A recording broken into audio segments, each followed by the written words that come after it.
മക്കളെ, അപ്പൊ നമ്മളുടെ രണ്ടാമത്തെ ചാപ്റ്റർ ആണ് അല്ലെ ഫ്രാക്ഷൻസ് അല്ലെങ്കിൽ ഭിന്നസംഖ്യകൾ എന്ന് പറയുന്നത്. വളരെ സിമ്പിൾ ആയിട്ടുള്ള ചാപ്റ്റർ ആണ് ആൻഡ് നല്ല ഇൻട്രസ്റ്റിംഗ് ആയിട്ടുള്ള ചാപ്റ്റർ അല്ലേ. അപ്പൊ മിസ് ഇവിടെ 4 ക്വസ്റ്റ്യൻസ് ആണ് ഇതിൽ നിന്ന് പറയാൻ പോകുന്നത്. ഈ 4 ക്വസ്റ്റ്യൻസ് മക്കൾ പഠിച്ചു കഴിഞ്ഞാൽ നിങ്ങൾക്ക് ഏതൊരു ചോദ്യം ചോദിച്ചാലും ഈ ഒരു ചാപ്റ്റർ നിങ്ങൾക്ക് എവിടെ നിന്ന് ചോദ്യം ചോദിച്ചാലും നിങ്ങൾക്ക് എഴുതാൻ പറ്റും. ഓക്കെ, എവിടെ നിന്ന് തല കുത്തി മറിഞ്ഞ് ചോദിച്ചാലും നിങ്ങൾക്ക് അടിപൊളിയായിട്ട് ആൻസർ ചെയ്തിട്ട് ഫുൾ മാർക്കും വാങ്ങാൻ കഴിയും. അപ്പം ചോദ്യങ്ങൾ നോക്കിയാലോ. അപ്പൊ ഫസ്റ്റ് ക്വസ്റ്റ്യൻ നോക്കിയേ. What is the 3/4 part of 8/3? 8/3 3/4 ഭാഗം എന്താണ് എന്നാണ് ചോദിച്ചിട്ടുള്ളത്. അപ്പൊ ഇങ്ങനെ 3/4 പാർട്ട് ഓഫ് 8/3 അല്ലെങ്കിൽ 3/4 ഓഫ് 8/3 അല്ലെങ്കിൽ 3 ടൈംസ് ഓഫ് 8/3 അങ്ങനെ എന്ത് ചോദിച്ചാലും എടാ നിങ്ങൾ മനസ്സിൽ ഉറപ്പിച്ചോ. എന്താ ചെയ്യേണ്ടത്? നേരെ അങ്ങ് ഗുണിച്ചാൽ മതി. ഓക്കെ, നേരെ അങ്ങ് മൾട്ടിപ്ലൈ ചെയ്താൽ മതി. അതായത് ഇവിടെ എന്തായിരിക്കും ആൻസർ വരിക? 3/4 ഇൻറ്റു 8/3 എന്നാ വരിക. ഓക്കെ, 8/3. ഇനി എന്ത് ചെയ്യാം? ഈ 3നെയും കട്ട് ചെയ്യാം. അങ്ങനെയാവുമ്പോ 8/4 ആണ് അല്ലെ ബാക്കി ഉണ്ടാവുക. 8/4 എന്ന് പറയുമ്പോൾ 2. ഓക്കെ, 2 ആണ് നമ്മളുടെ ആൻസർ. നേരെ അങ്ങ് മൾട്ടിപ്ലൈ ചെയ്താൽ മതിയടാ, അത്ര മാത്രം ചെയ്താൽ മതി. ഓക്കെ, ദെൻ അടുത്ത ക്വസ്റ്റ്യൻ നോക്കിക്കേ. If A watermelon weighing 4 kilogram is cut into 5 equal pieces and one piece is halved, what is the weight of each of those 2 pieces in kilogram? 4 kilogram ഭാരമുള്ള ഒരു തണ്ണിമത്തൻ 5 തുല്യ കഷ്ണങ്ങളാക്കി മുറിച്ചു. അതിലെ ഒരു കഷ്ണം പകുതിയായി മുറിച്ചാൽ കിട്ടുന്ന 2 കഷ്ണങ്ങളിൽ ഓരോന്നിന്റെയും ഭാരം എത്ര കിലോഗ്രാം വീതമാണ്? അപ്പൊ നോക്കിയേ, നമ്മളെടുത്ത് ഒരു തണ്ണിമത്തൻ ഉണ്ട്, ഒരു വാട്ടർമെലൺ ഉണ്ട്. ഓക്കെ, ഒരു വാട്ടർമെലൺ ഉണ്ട് കേട്ടോ. അപ്പൊ ആ വാട്ടർമെലൺ എന്ന് പറഞ്ഞാൽ ആ വാട്ടർമെലന്റെ വെയിറ്റ് എത്രയാടാ വരുന്നത്? ആ വാട്ടർമെലന്റെ വെയിറ്റ് 4 കിലോഗ്രാം ആണ്. ഓക്കെ, 4 കിലോഗ്രാം ആണ് ആ വാട്ടർമെലന്റെ വെയിറ്റ് വരുന്നത്. ദെൻ നോക്കിയേ, ആ വാട്ടർമെലനെ എന്ത് ചെയ്തു? 5 പീസായിട്ട് മുറിച്ചു. 5 പീസ് നോക്ക്. 1 2 3 4 and 5. ഓക്കെ, 5 പീസസ് ആയിട്ട് മുറിച്ചു. യെസ്, 5 പീസായിട്ട് മുറിച്ചു. അങ്ങനെയെങ്കിലെടാ ഒരു പീസിന്റെ വെയിറ്റ് എത്രയായിരിക്കും എന്ന് പറഞ്ഞാൽ 4 കിലോഗ്രാമിനെ 5 പീസായിട്ട് മുറിച്ചു എന്നാ പറഞ്ഞത്. 4 കിലോഗ്രാമിനെ 5 ഭാഗങ്ങളാക്കി. അങ്ങനെയെങ്കിലെടാ ഒന്നിന്റെ വെയിറ്റ് എന്ന് പറഞ്ഞാൽ 4നെ 5 ഭാഗങ്ങളാക്കി. അപ്പൊ 4/5 കിലോഗ്രാം ആണ്. ഇതും 4/5 കിലോഗ്രാം ആണ്. ഇതും 4/5 ആണ്. എല്ലാം 4/5 കിലോഗ്രാം ആണ്. നിങ്ങളോട് പറയുകയാണ് ഇനിയിപ്പോ ഒരു 8 മീറ്റർ ലെങ്ത് ഉള്ള ഒരു റോഡ് എന്ത് ചെയ്തു? നമ്മൾ 4 പീസാക്കി എന്ന് പറഞ്ഞാൽ നമ്മൾ എന്താ ചെയ്യേണ്ടത്? അതിന്റെ ഒരു പീസിന്റെ ലെങ്ത് എത്ര ആയിരിക്കും? 8/4 ചെയ്താൽ മതി. ഇനി 3 മീറ്റർ ലെങ്ത് ഉള്ള ഒരു റിബൺ എന്ത് ചെയ്തു? നമ്മൾ 5 പീസായിട്ട് മുറിച്ചു എന്ന് പറഞ്ഞാൽ ഒന്നിന്റെ ലെങ്ത് എന്തായിരിക്കും? 3നെ 5 കൊണ്ട് ഡിവൈഡ് ചെയ്താൽ മതി. അപ്പൊ എന്താണ്?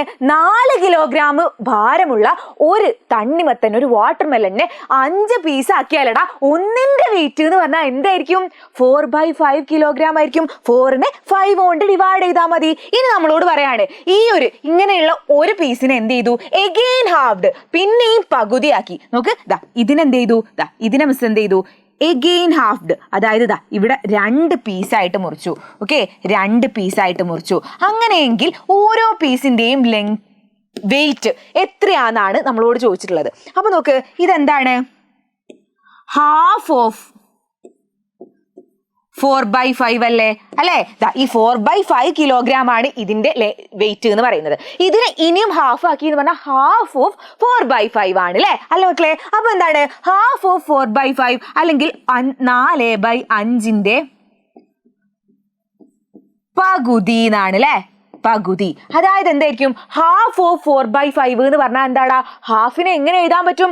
1/2 എന്ന് എഴുതാൻ പറ്റൂ അല്ലേ? അതായത് 1/2 ഓഫ് 4/5. Okay, 1/2 of 4/5. ദെൻ എന്താണ് മിസ് പറഞ്ഞിട്ടുണ്ട്? 1/2 ഓഫ് 4/5 എന്ന് പറയുമ്പോൾ എന്താ ചെയ്യേണ്ടത്? നമ്മള് നേരെ അങ്ങ് ഗുണിച്ചാൽ മതി അല്ലെ? അതായത് 1/2 ഇൻറ്റു 4/5 ആയിരിക്കും. അതായത് എന്തായിരിക്കും? 1 × 4/2 × 5. അതായത് എന്തായിരിക്കും? 4/10 ആയിരിക്കും. 4/10 എന്താണ്? നമ്മൾ എപ്പോഴും പറയാറുള്ള ഒരു കാര്യമാണ് മക്കളെ. എന്ത്? ഫ്രാക്ഷൻസ് നമ്മൾ എപ്പോഴും ചെറിയ രൂപത്തിൽ എഴുതണം. ഏറ്റവും സിംപ്ലസ്റ്റ് ആയിട്ടുള്ള രൂപത്തിൽ എഴുതണം അല്ലെ? അപ്പൊ നോക്ക്, 4/10 എങ്ങനെയായിരിക്കും സിംപ്ലസ്റ്റ് ആയിട്ടുള്ള രൂപത്തിൽ എഴുതുക? ഏതുകൊണ്ടാണ് ഡിവൈഡ് ചെയ്യാൻ പറ്റുക 4നെയും 10നെയും? ഏതുകൊണ്ടാണ് കോമൺ ആയിട്ട് ഡിവൈഡ് ചെയ്യാൻ പറ്റുക? നമുക്ക് 4നെ 2 കൊണ്ട് ഡിവൈഡ് ചെയ്യാൻ പറ്റൂലേ? 10നെയും 2 കൊണ്ട് ഡിവൈഡ് ചെയ്യാൻ പറ്റും. അപ്പോൾ മിസ് ചെയ്യാൻ പോവാ 4/2 then 10/2. അപ്പോൾ എത്ര കിട്ടും? 4/2 എന്ന് പറയുമ്പോൾ 2 ആണ്, 10/2 എന്ന് പറയുമ്പോൾ 5 ആണ്. സെറ്റ് അല്ലേ? അപ്പൊ എന്താണ്? 2/5. നോക്ക്, 2/5 കിലോഗ്രാം ആണ് ഈ ഒരു ഹാഫിന്റെ, ഈ രണ്ട് ഹാഫിന്റെയും വെയിറ്റ് എന്ന് പറയുന്നത് എന്താടാ? 2/5 കിലോഗ്രാം ആണ്. സെറ്റ് അല്ലേ? ദെൻ അടുത്ത് നോക്കിയേ, 1.5 meter of cloth is needed for a shirt. How much cloth is required for 5 such shirts? ഒരു കുപ്പായം തുന്നാൻ 1.5 മീറ്റർ തുണി വേണം. അതേപോലെയുള്ള 5 കുപ്പായത്തിന് എത്ര തുണി വേണം എന്ന് നിങ്ങളൊന്ന് ആലോചിച്ച് നോക്ക്. ഒരു കുപ്പായത്തിന് ഇപ്പൊ 1 മീറ്റർ തുണിയാണെങ്കിൽ 5 കുപ്പായത്തിന് എത്ര തുണി വേണ്ടി വരും? 5 മീറ്റർ വേണ്ടി വരും അല്ലെ? 1 × 5. ഇനിയിപ്പോ ഒന്ന് ആലോചിച്ച് നോക്കിയേ, ഒരു പെന്നിന് 10 രൂപയാണെങ്കിൽ അങ്ങനെയുള്ള 5 പെന്നിന് എത്ര രൂപയായിരിക്കും? 10 × 5 അല്ലെ? 50 രൂപയായിരിക്കും. ഒരു ചോക്ലേറ്റിന് 4 രൂപയാണെങ്കിൽ അങ്ങനെയുള്ള 3 ചോക്ലേറ്റിന് എത്ര രൂപയായിരിക്കുംടാ? 4 × 3 12 ആയിരിക്കും. അങ്ങനെയെങ്കിൽ ഒരു ഷർട്ടിന് 1 ഷർട്ട് എന്ന് പറയുന്നത് എത്ര വേണം? 1.5 മീറ്റർ വേണം അല്ലെ? 1.5 മീറ്റർ ക്ലോത്ത് വേണം. അങ്ങനെയെങ്കിൽ 5 ഷർട്ടിന് എത്രയായിരിക്കും വേണ്ട? 5 ഷർട്ടിന് എത്രയായിരിക്കും വേണ്ട? 5 × 1.5 മതി. ഒന്നിന് 1.5 ആണ്, അങ്ങനെയെങ്കിൽ 5 എണ്ണത്തിന് 5 × 1.5 അല്ലേ? ഇനി നോക്ക്, 5 × 1.5 അല്ലെ? 5 × 1.5. അപ്പൊ എന്താ ചെയ്യേണ്ട മക്കള്? എന്താ നമ്മൾ ചെയ്യാ? 1.5നെ നമ്മൾ എന്ത് ചെയ്യണം? ഒരു ഇംപ്രോപ്പർ ഫ്രാക്ഷനിലേക്ക് മാറ്റണം അല്ലെ? നമ്മൾ ഇംപ്രോപ്പർ അല്ലെങ്കിൽ നമ്മളുടെ സ്വന്തം ഫ്രാക്ഷനിലേക്ക് മാറ്റണം. എങ്ങനെയാണ് 1/2നെ മാറ്റുക? എങ്ങനെയാ 1/2നെ മാറ്റുക? മിസ് പറഞ്ഞു തരാറുണ്ട്. എന്താണ് ചെയ്യല്? 2 × ഇവനെ എന്ത് ചെയ്യും? നമ്മൾ ഗുണിക്കും. ദെൻ ഇവനെ എന്ത് ചെയ്യും? നമ്മൾ കൂട്ടും. അതായത് 2 × 1 + 1 എന്താണോ ഡിനോമിനേറ്റർ ഉള്ളത് അവന്, അതായത് 2 + 1/2, അതായത് 3/2 ആയിരിക്കും. ഓക്കെ, ഇവർ രണ്ടാളും തമ്മിൽ ഗുണിച്ചിട്ട് അതിനോട് ഇത് കൂട്ടിയാ മതി. ഓക്കെ, അപ്പൊ 5 × 3/2 ആയിരിക്കും. 5 × 3/2. അപ്പൊ എന്തായിരിക്കും? 5 × 3/2 ആണ്, അതായത് 15/2 ആണ്. പിന്നെയും പ്രശ്നമാണല്ലോ. 15/2 എന്ന് പറഞ്ഞാൽ എന്താടാ? നമ്മളുടെ ഡിനോമിനേറ്റർ സ്മോൾ ആണ് അല്ലെ? അല്ലെങ്കിൽ ഛേദം ചെറുതാണ്. ഡിനോമിനേറ്റർ സ്മോൾ ആണെങ്കിൽ അല്ലെങ്കിൽ ഛേദം ചെറുതാണെങ്കിൽ നമ്മൾ എന്ത് ചെയ്യണടാ? നമ്മൾ എന്ത് ചെയ്യണം? നമ്മളുടെ മിശ്ര ഭിന്ന രൂപത്തിലേക്ക്, മിക്സ്ഡ് ഫ്രാക്ഷനിലേക്ക് മാറ്റണം. എങ്ങനെയാ മാറ്റുക? നോക്കേ, 15നെ നമ്മൾ എന്ത് ചെയ്യണം? 2 കൊണ്ട് ഹരിച്ചാൽ മതി. 15ൽ എത്ര 2 ഉണ്ട്? 7 2 ഉണ്ട് അല്ലെ? 14, 1 റിമൈൻഡർ ആയിട്ട് കിട്ടും. ദെൻ എന്താ ചെയ്യേണ്ടതെന്ന് വെച്ചാൽ ആദ്യം 7 എഴുതുക. ദെൻ നമുക്ക് എത്രയാണോ റിമൈൻഡർ വരുന്നത് അത് മുകളിൽ എഴുതുക /2. ഓക്കെ, ഇവിടെ എന്തുകൊണ്ടാണോ നമ്മൾ ഹരിക്കുന്നത്, ഡിവൈഡ് ചെയ്യുന്നത് അത്.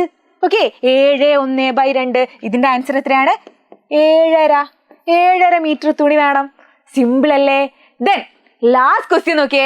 Draw A rectangles and find this product. ചതുരം വരച്ച് ഗുണനഫലം കണക്കാക്കാനാണ് നിങ്ങളോട് പറഞ്ഞിട്ടുള്ളത്. എങ്ങനെയാ ചതുരം വരച്ച് ഗുണനഫലം കണക്കാക്കുക നോക്കാം അല്ലെ? അതായത് ആദ്യം മിസ് ഒരു ചതുരം വരയ്ക്കാം. ആദ്യം മിസ് ഒരു ചതുരം വരച്ചു. എന്നിട്ട് എന്ത് ചെയ്യണം? നോക്കിയേ, ഇവിടെ പറഞ്ഞു നോക്ക്. 1/5 എന്ന് പറഞ്ഞാല് ഒരു ചതുരത്തിനെ 5 ഭാഗങ്ങളാക്കിയതിൽ 1 എന്നാണ്. 5 പാർട്ടാക്കിയതിൽ 1 പാർട്ട് എന്നാണ് അർത്ഥം. ആദ്യം 1/5 ആദ്യത്തേത് നോക്കുക. ഇതിന്റെ അർത്ഥം എന്താണ്? 5 പാർട്ടാക്കിയതിൽ 1 പാർട്ട് എന്നാണ്. അപ്പൊ എന്താണ്? ഇതിനെന്ത് ചെയ്യണം? 5 പാർട്ടാക്കണം. 1 2 3 4 and 5. ഓക്കെ, 5 പാർട്ടാക്കി. ഇത് എത്രയായിരിക്കും? 5 പാർട്ടാക്കിയതിൽ 1 ഭാഗമല്ലേ? അതായത് ഇത് 1/5 ആയിരിക്കും. ഈ റെക്റ്റാങ്കിൾ എന്ന് പറഞ്ഞാൽ ഇതും 1/5 ആണ്. ഈ റെക്റ്റാങ്കിൾ എന്ന് പറഞ്ഞാൽ ഇതും 1/5 ആണ്. ഇതും 1/5 ആണ്. ഇതും 1/5 ആണ്. ഇതിൽ എല്ലാം 1/5 ആണ്. അതായത് 5 പാർട്ടാക്കിയതിൽ 1 പാർട്ടാണ് ഇത് അല്ലെ? അതുപോലെ 5 പാർട്ടാക്കിയതിൽ മറ്റൊരു പാർട്ടാണ് ഇത്. അപ്പൊ ഇതൊക്കെ 1/5 ആണ്. ഇത് നോക്കിയേ, 1/5 × 1/8 എന്ന് പറഞ്ഞിട്ടില്ലേ? അപ്പൊ എന്ത് ചെയ്യാ? ഇതിൽ ഏതെങ്കിലും ഒരു 1/5 എടുക്കുക. ഓക്കെ, എന്നിട്ട് എന്ത് ചെയ്യുക? അതിന് 8 ഭാഗങ്ങളാക്കിയതിൽ 1 ഭാഗമായിരിക്കും നമ്മളുടെ ആൻസർ. അതായത് നോക്ക് മിസ് എന്താണ് ഇതിനെടുത്തു, ഇതിനെ 8 ഭാഗങ്ങളാക്കാൻ പോവാ. 1 2 3 4 5 6 7 8. അപ്പൊ നോക്കേ 8 ഭാഗങ്ങളാക്കി. ഇതിൽ ഒരു 1/5 ഒരു 1/5 8 ഭാഗങ്ങളാക്കി. അതിൽ ഒന്ന് ഷെയ്ഡ് ചെയ്താൽ ഇതായിരിക്കും നമ്മളുടെ 1/8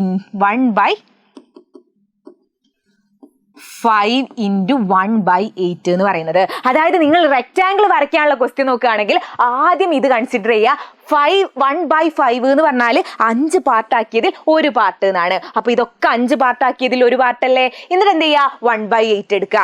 1/5 ഒരു 1/5 8 പാർട്ടാക്കിയിട്ട് അതിലൊന്ന് ഷെയ്ഡ് ചെയ്ത് കഴിഞ്ഞാൽ ഇത് സെറ്റാണ്. ഓക്കെ, അപ്പൊ ഇത്ര മാത്രമേ ഉള്ളൂടാ നമുക്ക് പഠിക്കാൻ. ഇത് മാത്രം പഠിച്ചു കഴിഞ്ഞാൽ മക്കളെ നിങ്ങൾക്ക് ഈ ഒരു ചാപ്റ്റർ സെറ്റാണ്, അടിപൊളിയാണ്, പവറാണ്, ഓക്കെയാണ്. അപ്പൊ എന്തായാലും പഠിക്കുക, അടിപൊളിയായിട്ട് എക്സാം എഴുതാം. Okay, by.